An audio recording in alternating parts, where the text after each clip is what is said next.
People often ask me, what do I think is the biggest change in business and what do I think will drive change most in the future?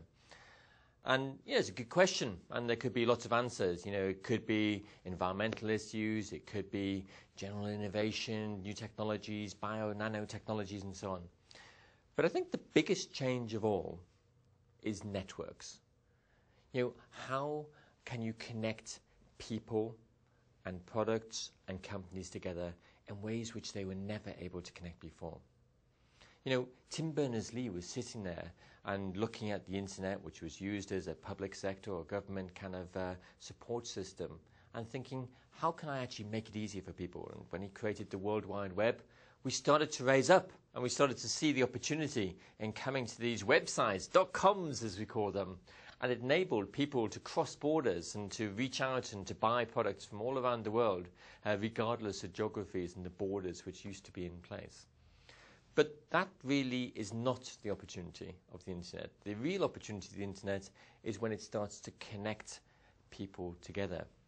Geoffrey Moore, who used to be the Chief Technology Officer of 3Com, he created Moore's Law, which is obviously about the ability to increase processing power to enormous speed so that your mobile phone gets smaller and smaller and smaller. But less known is Metcalfe's Law. And Metcalfe's Law is about the power of a network. The power of a network, he says, is proportional to the square of the nodes. And if you think about, what does that mean? Well, if you have 5 people in a group, all of those 5 people can share their ideas between each other. Not just one person to each of them, but each of them to each other.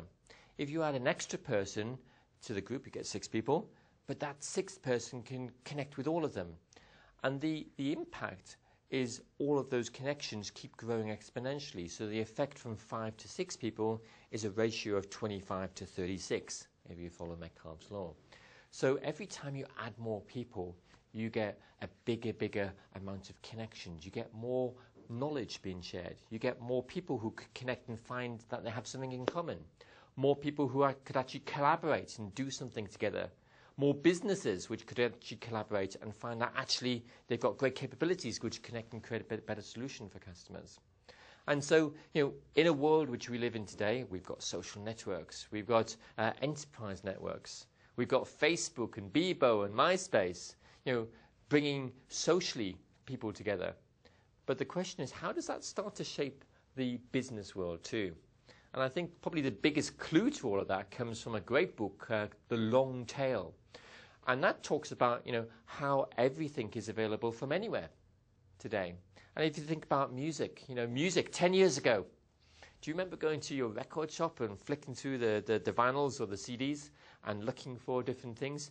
Well, it was great fun, but you were restricted to where your record or music shop was. You were restricted to what was in stock at the time. And you were probably also restricted to, if you liked one track, you had to buy the whole CD, all of the tracks together.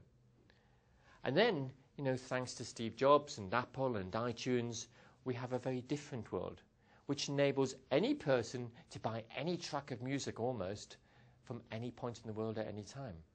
And that really is the long tail. It enables the entire global stock of music to be available to anybody.